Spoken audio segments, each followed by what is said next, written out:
is Mike Davis. Mike Davis is somebody who has been right on this issue and sharp on these legal matters since the get, and he joins the program now.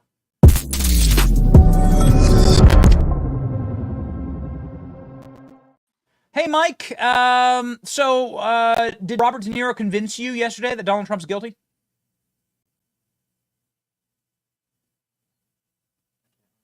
We don't have any audio from Mike. Mike, I'm sorry. I think, are we back, Ben? Sorry about that, Ben. You would think I'd be a pro by now, but I would just say, yeah, I just like it when these little midgets like Robert De Niro and Jay Bratt from the Biden Justice Department go out there and whine about President Trump. It really convinces me. It really convinces me that this obvious Biden Democrat lawfare and election interference, these Republican tactics by these Biden Democrats, it really brings me back from that view of all of this. I mean, it's just complete nonsense. We just learned today that this biased Democrat Manhattan judge Juan Merchan, who got reprimanded by the judicial system, we learned months ago for his illegal campaign contribution to President Trump, whose adult daughter, Lauren Merchan, is raising millions of dollars off of Judge Juan Merchan, her father's unprecedented criminal trial of a former and likely future president requiring his recusal. We just learned that this biased, partisan, corrupt judge just instructed the jury that they do not even have to unanimously agree what that so-called second crime is that would take a misdemeanor and transform it into a felony under New York statute. So 4 people can say that, I think it was a federal campaign finance violation. 4 people could say, no, I think it's a state campaign finance violation. And four other people could say, I think it was something else. And this judge is saying that if they do that, they could still find President Trump guilty of this non-crime, turn those into felonies, and Trump could go to prison over this. So that's what he means by the 444. I thought it was Babylon Bee headline, because the Babylon Bee says the judge tells jury they don't have to believe Trump's guilty to find him guilty. And here we have the judge actually doing that in real life. Is this normal legal precedent? This is blowing my mind. No, it's clearly illegal. It's clearly unconstitutional. Senator J.D. Vance from Ohio just sent a very good criminal referral to the Justice Department, which should be waiting there when the Trump 47 Justice Department gets there on January 20th, 2025. This is a criminal conspiracy by this corrupt, partisan judge who has rigged this process. Judge Juan Merchan, whose adult daughter, Lauren Merchan, is raising millions of dollars off this case, requiring his recusal. He didn't recuse. Instead, what did he do? He retaliated against Trump with an illegal, unconstitutional gag order against Trump and threatened to throw him in prison if President Trump, as a criminal defendant, merely mentioned the fact that Matthew Colangelo got deployed from the Biden Justice Department to Soros-funded Manhattan DA Alvin Bragg's office to bring these bogus charges against Trump from 7 years ago that the prior Manhattan DA, Cy Vance, a Democrat, the prior Manhattan U.S. Attorney, the Federal Election Commission, and Alvin Bragg himself, who campaigned on getting Trump, he didn't think this case was good enough, even though he campaigned on getting Trump. And so Colangelo went to this office to bring these bogus charges. Trump would go to jail if he mentions the fact that this corrupt Judge Juan Merchan's adult daughter Lauren's fundraising off this case. Trump would go to jail if he responds to either Stormy Daniels or Michael Cohen, these 2 people who have changed their story too many times to count, who are making money trashing Trump and peddling their porn sites online right now, but Trump can't respond. Michael Cohen, a convicted serial perjurer, a felon. He admitted that he embezzled. They both admit that they hated Trump. They both admitted they had a bias, but they can't respond.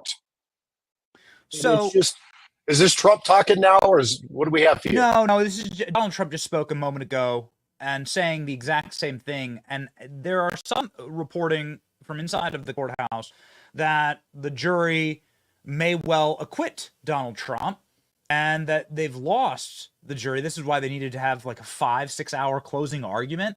Is that a good sign when you have to close the argument for 5 and 6 hours? Let me tell you this. I don't think there's any chance there's going to be an acquittal here, even though there should be an acquittal, because not only have they not explained to President Trump what the legal allegations are against him, they didn't even explain until the end of the trial. The jurors can pick one of 3 legal allegations, right? That they didn't explain the legal allegations, so Trump couldn't defend himself.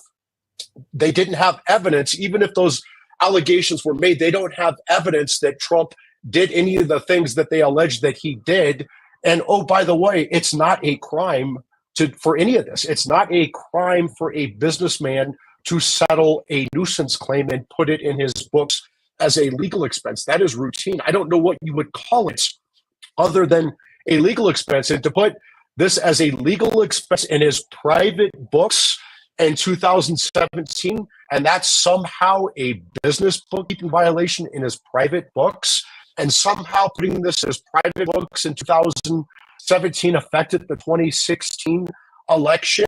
And oh, by the way, it's now apparently a crime to, quote, scheme to interfere in an election if you're a candidate.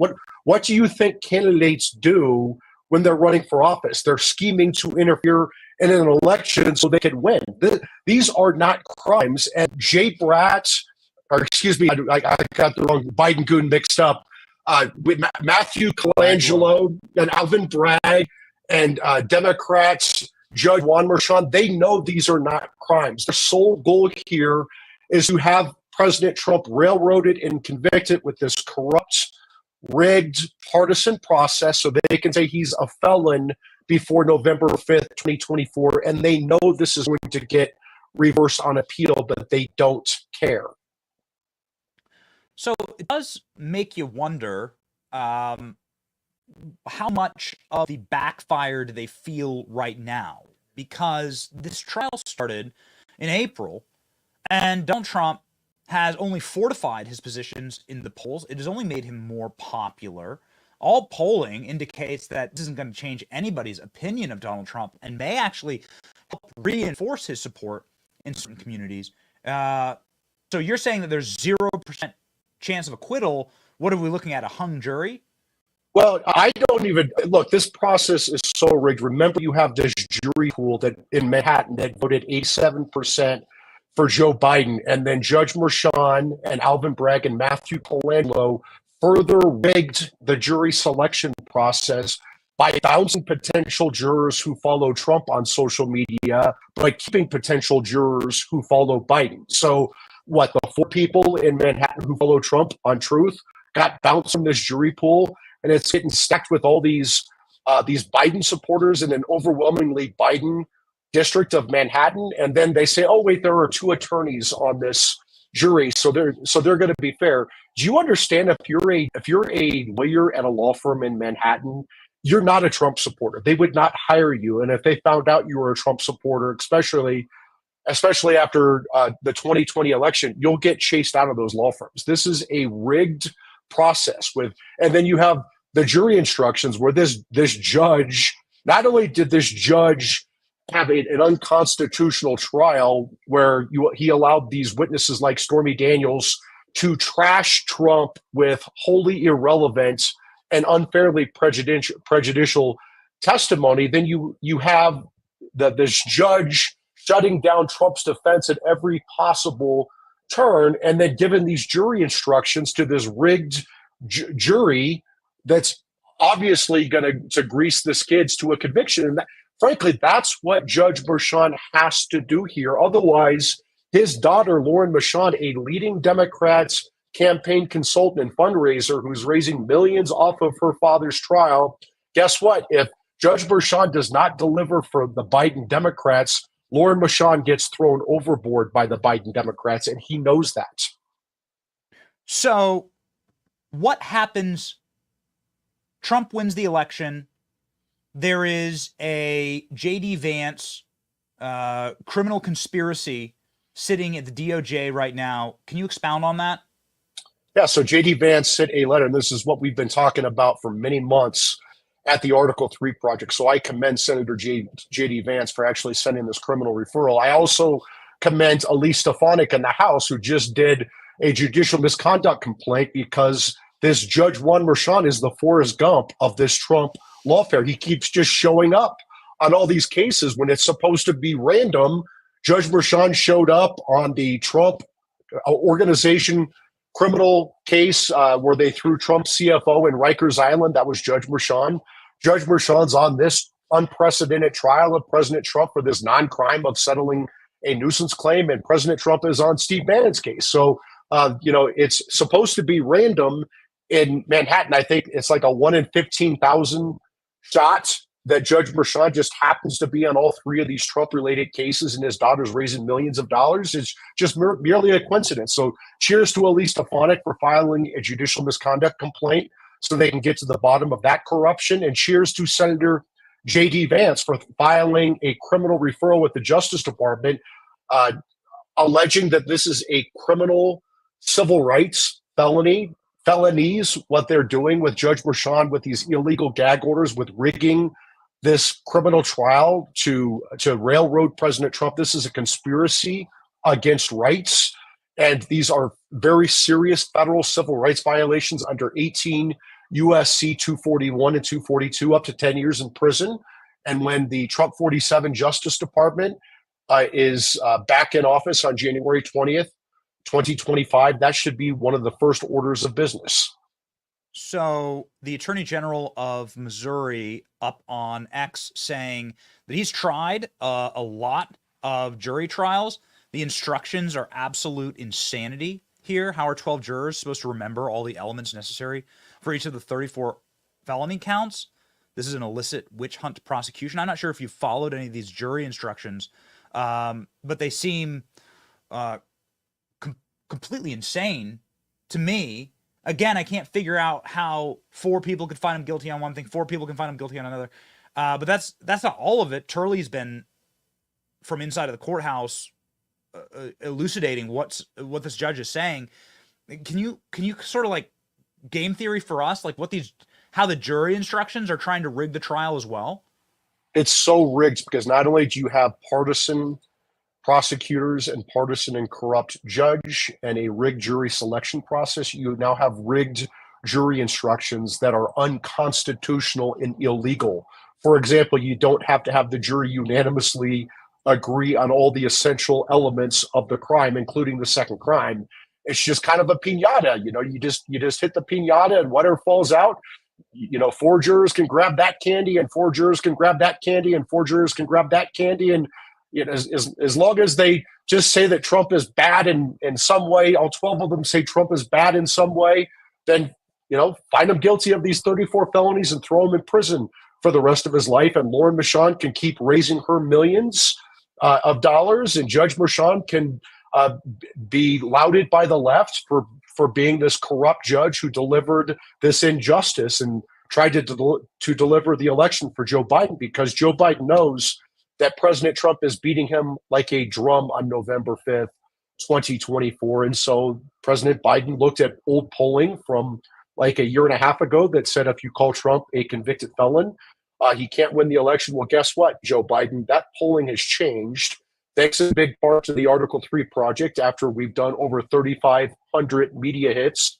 over the last nearly 2 years, constant social media, constant opinion pieces. And guess what? We've turned lemons into lemonade. We've changed public perception of this. These are not seen as legitimate prosecutions. They are seen as Biden Democrat lawfare and election interference. And so right now, Trump is winning by like 2 points. If they convict him in New York, he'll win by probably 4 points. And if they throw him in prison, he's going to win by 5 or more points. They're going to turn Trump into Nelson Mandela. Really quickly here, and we're going to put up the Article 3 project. Everybody needs to go and support the Article 3 project, something that Mike founded and is, without question, the biggest brawlers when it comes to fighting for the rule of law in this country. Just really quick, given your experience with Donald Trump and given what may happen in a second term, if this conspiracy against rights lands on your desk, or if you're able to advise the DOJ against Juan Merchan and against Colangelo, the guy who took the demotion in order to go into Alvin Bragg's office and force this case, how would you go about that prosecution? How would you go about that investigation, Mike? I would say this is an obvious criminal conspiracy against President Trump's constitutional rights, along with so many others like his top aides, like Peter Navarro and Steve Bannon, his attorneys like Jeff Clark and John Eastman, his supporters on January 6th, and it's at many levels. It's at the federal level with Jack Smith and Jay Bratz with their bogus cases for President Trump having his presidential records in the office of former president, which is allowed under the Presidential Records Act.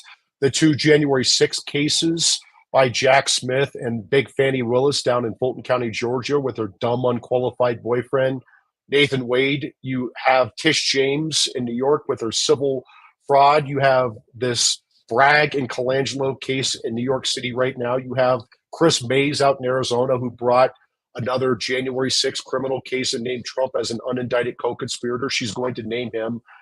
She's going to indict him eventually. He's unindicted right now. I think she's going to indict him. This is a criminal conspiracy driven by President Biden, his deputy White House counsel, Jonathan Sue, Matthew Colangelo from the Biden Justice Department, and Nathan Wade with his two meetings with the Biden White House, including the Biden White House counsel before their indictments. This is a criminal conspiracy. And guess what? After January 20th, 2025, you're going to see Biden Democrats in cages.